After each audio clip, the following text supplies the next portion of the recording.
Apa tugas HRD yang nggak banyak orang tahu? Ikuti pembahasannya, nonton video sampai selesai.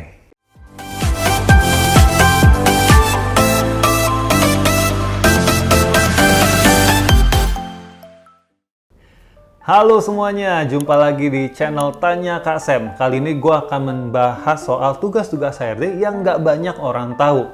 Kalau kebanyakan, orang kan taunya tugas HRD itu untuk merekrut orang, ngurusin administrasi, lalu ada bayar-bayar gaji, sama training palingan. Nah, itu nggak salah, itu memang ada tugas HRD. Tetapi ada beberapa fungsi lainnya yang kalian juga harus tahu, apalagi kalau kalian ingin dan sudah membuka usaha. Yang pertama adalah performance management. Di sini tugas HRD adalah membuat sistem yang dapat membantu perusahaan untuk memonitor, lalu mengetahui juga performance perusahaan ini udah sampai mana, dan juga untuk mengevaluasi baik performance perusahaan maupun performance karyawan atau individu yang ada di dalamnya. Oke, contoh realnya adalah HRD membangun sebuah sistem. Kapan kita harus bikin KPI? Lalu kapan KPI ini harus dievaluasi? Bagaimana cara mengevaluasinya? Lalu apa skor yang kita pakai dalam mengevaluasinya? Dan seterusnya. Lalu bahkan di beberapa tempat HRD pun juga bertanggung jawab untuk pembuatan KPI tersebut. Ya tentu HRD tidak harus tahu semua KPI di departemen yang ada, tetapi setidaknya HRD bertanggung jawab untuk memfasilitasi proses pembuatannya atau mengajarkan setidaknya cara untuk membuat KPI tersebut. Nah, sekarang yang kedua adalah fungsi talent management. Talent management ini singkatnya adalah fungsi HRD di mana dia bertanggung jawab untuk menciptakan suksesor. Suksesor itu bisa dibilang adalah penerus dari leader-leader yang sudah ada. Bayangkan kalau misalkan ada leader-leader yang sudah misalkan usianya sudah cukup tua dan harus pensiun, sehingga harus disiapkan kan siapa nih mau gantiin. Gantiinnya dari orang dalam atau dari luar diambil. Atau nggak usah deh ngomongin yang sudah mau pensiun, misalkan kalian adalah UKM atau startup. Tetapi kita tahu bahwa yang namanya seseorang bekerja di startup itu biasanya tidak lama. Maka di posisi manajer kita harus terus senantiasa menyiapkan suksesornya. Nah, tentu hal ini berkaitan dengan training. Tetapi kacamatanya bukan hanya untuk melengkapi kebutuhan training saja, tetapi untuk mempersiapkan the next leader, the future leader. Nah, ini adalah tugas HRD yang seringkali terabaikan. Yang ketiga adalah tugas HRD untuk membuat struktur organisasi dan juga job description. Hal ini mungkin kedengarannya bagi banyak orang adalah, oh gampang dong, hanya nulis-nulis, bikin-bikin gambar. Bukan.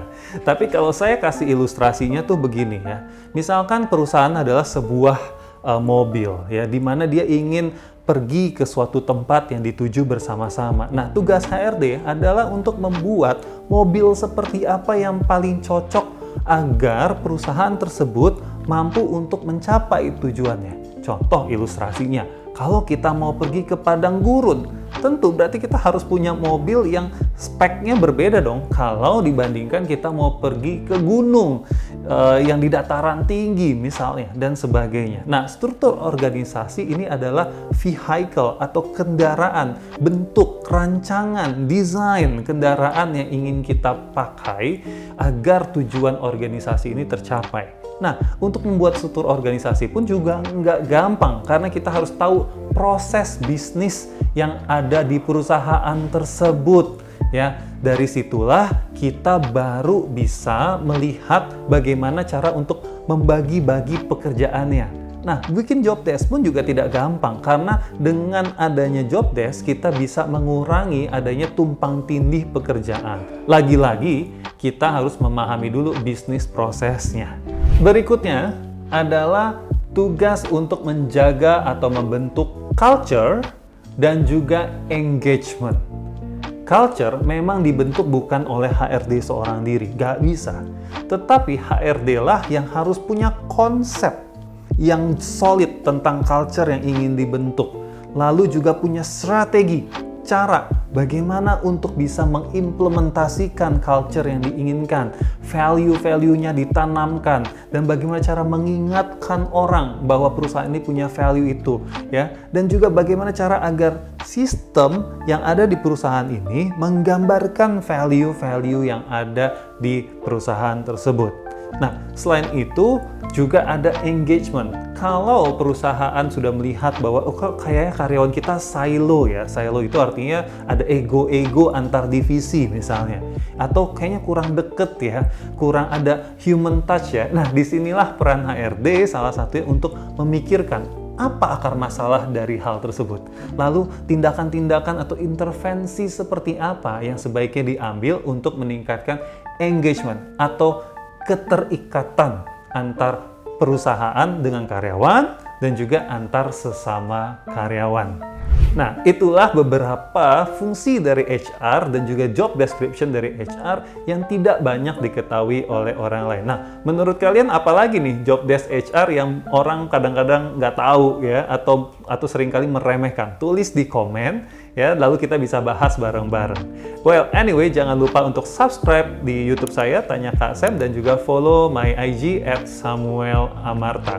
Semoga video ini bisa membantu para kalian, terutama business owner yang baru memulai usahanya, supaya bisa mempertimbangkan untuk mulai menggunakan atau mempunyai HRD yang lebih komplit.